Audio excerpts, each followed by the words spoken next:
If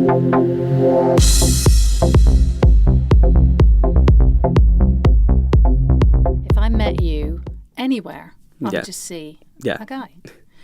And yet you weren't born No, a I male. no, I wasn't natally male. I was natally female, which was So tell me about that journey and how that girl decided that she wanted to be a boy, or was it like that? Tell me about it. I mean, I think from when I was really little, I kind of like, my parents never forced anything on me that I didn't want to do. I was always allowed to do not whatever I want within within a context, but kind of whatever interest I pursued, they'd let me do it. And from kind of the age of 3, I was being asked like, "Oh, what are you gonna be when you grow up?" And I was always like, "I'm gonna be a boy because that's what I am. I'm just gonna be doing my thing." And I never really saw myself as anything but. Until kind of primary school, and they say that at 8 is the age that gender difference registers in the brain, and I was like, oh heck, okay, I'm not a boy, I'm not what's considered a boy. So I kind of went on through that age. I was really tomboyish, and then I kind of, when I turned 13, 14 and puberty came into full effect, I was like, whoa, hold it, like hold up. And I kind of, from then onwards, I started to socialise male. I kind of cut all my hair off. I did the standard, like, binding the chest and doing all that kind of stuff through secondary school, which was a really rough time because no one quite accepted it. And then about 16, 17, I started the medical process of what's called medical transition.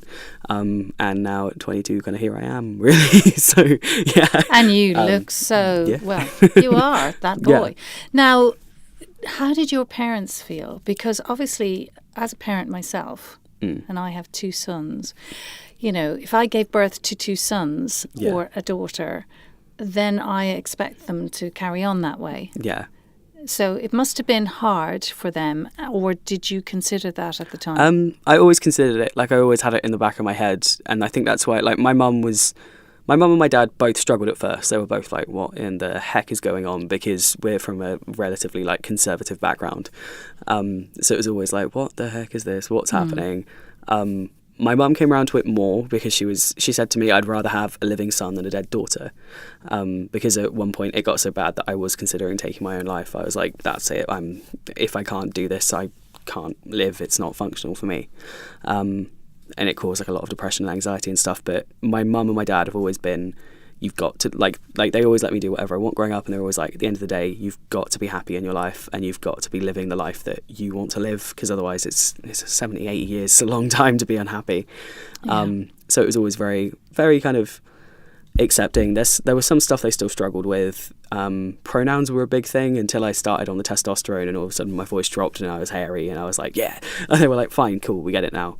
So your name? My name. What was your, or do you want to even? I don't talk that's about, fine. So you like, it's always something I'll acknowledge, and I'm like, yeah, Sure. it's on my national insurance card, and it's on that kind of stuff, and it's something I know is my past, and I'm not going to try and erase it. But if someone's always known me as George, they don't really have a need to know my old name. Absolutely, I think it's you're not like you walk right, up to a married woman and go, oh, you're married, what was your maiden name? Like, it's stuff like that. That's right. That's a good point. That's a very relevant point. It's just one of those things. I think my grandparents struggle with it more, but I think it's a very generational thing. And they're nothing but accepting and loving, and I know they're doing it from the right place.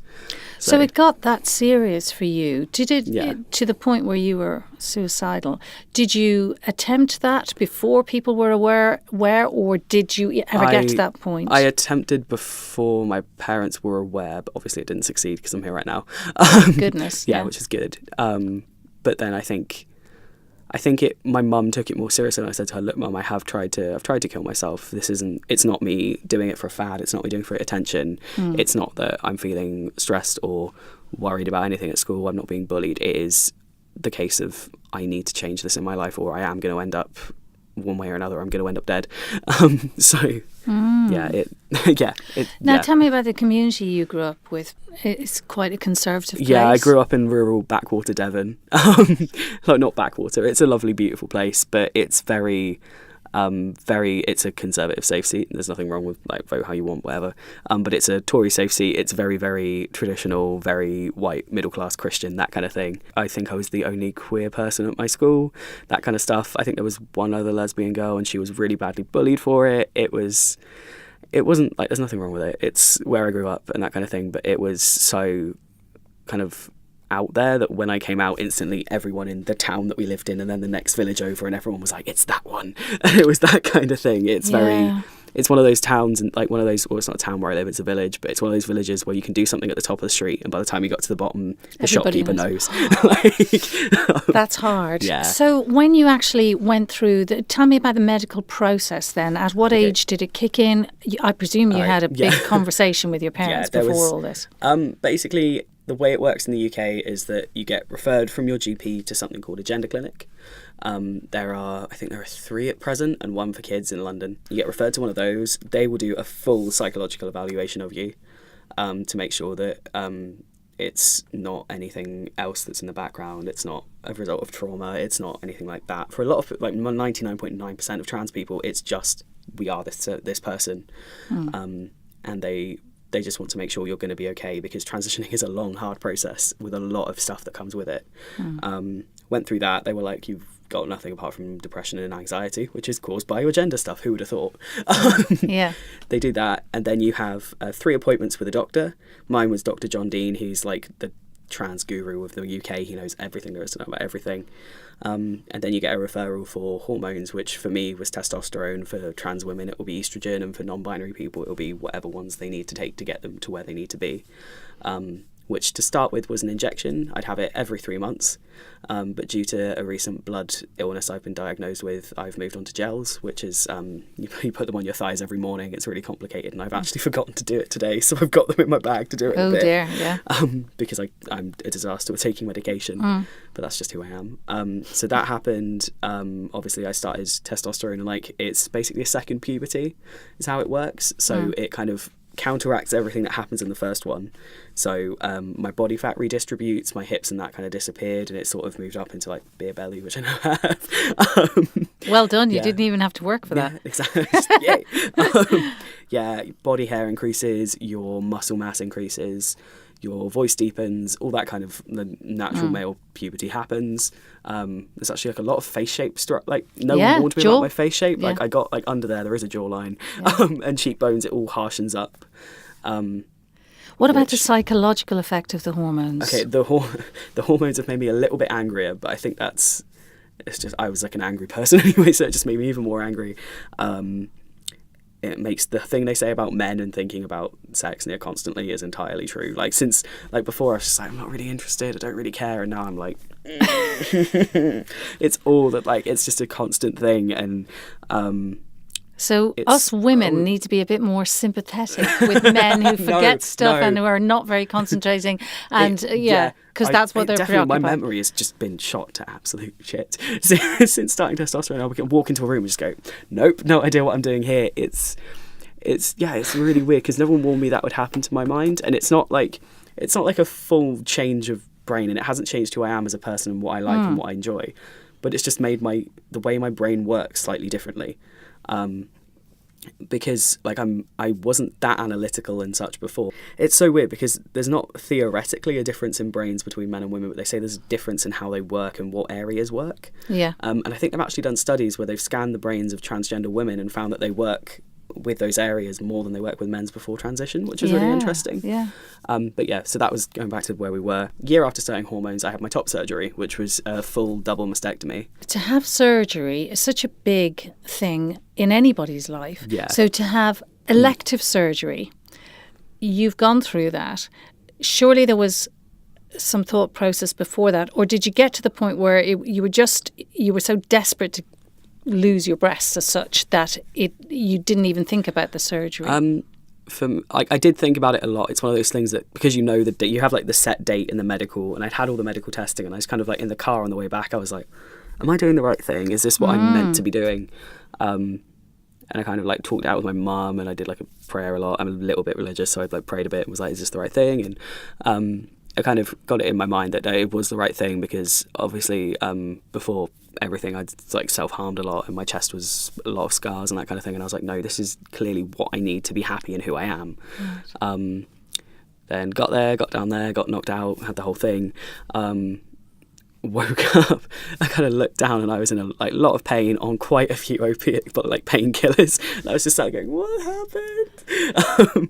And my mum turned up and was like, oh, good, like fussing over me and all this stuff. And I think the psychological side of it kicked in a few weeks afterwards when I was led on my sofa, like, because obviously you have 6 weeks recovery time, because it's a big, I've got massive scars across my chest now, because it literally just, they kind of go cut out, sew back up. So it was kind of it was afterwards when I was like kind of like sat there watching the scars heal up, and I was like, I'm gonna have these on my body for the rest of my life. Am I okay with that? But my quality of life since then has just improved so much that it was worth the initial kind of, any surgery is a trauma, I think. Like my dad recently lost his thumb in a farm accident, and he's still dealing with the implications of that. I think it's 9 months later, he's still going, oh yeah, my thumb's not there. And I think any kind of surgery, no matter what it is traumatic, and you do have that initial setback. So I think it was more that surgical setback than anything more, I shouldn't have done this kind of thing. So for further surgery, are you interested in that, or are you just going, I'm quite happy now? Yeah, for me at the moment, I'm comfortable enough in my body and who I am to be like, I don't really need the full-blown bottom surgery. I'm just like, I'm doing me, I'm chilling out, I'm seeing what life throws at me. I know for a lot of guys it's not that way and they do want the surgery, and that's cool, but for me personally it's okay, because I don't know, I'm not going to recommend the YouTube videos of it because it's violent, massive surgery, but they basically take flesh from the forearm, kind of cut like however long you want it. This is such a weird conversation to have. It is a kind of weird conversation, but they kind of cut it however long you want it, and to put it on, you get like an implant goes in. They kind of it's kind of, they use it a lot for like kind of car accident kind of recovery and stuff like that as well. If a man gets injured in that way, they kind of sculpt it, stick it on, do that kind of thing. But for me, it was never really a But thing. also, you said earlier that you are interested in males. Yeah. So sexually, you're attracted to men. Yeah. So therefore, if you then had the bottom surgery, you may be in a bit of a pickle then. Dare I say it? Yeah. You know, because it complicates things for you. I mean, I guess it's just the same as, it's kind of that thing that, I'm probably not going to talk about like my entire sex life on the thing, but it's just that people will do in the bedroom what gets them off. Yes, so exactly. Whatever happens. Like, and I mean, I know this is a weird question, but what about later on?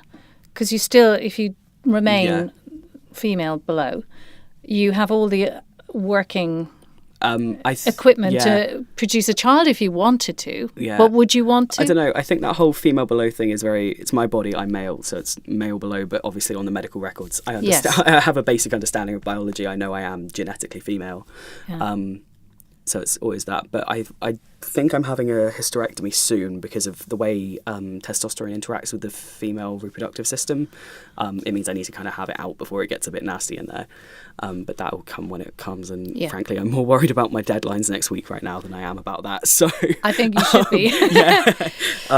So obviously that'll come out. And then after that, it's just whatever.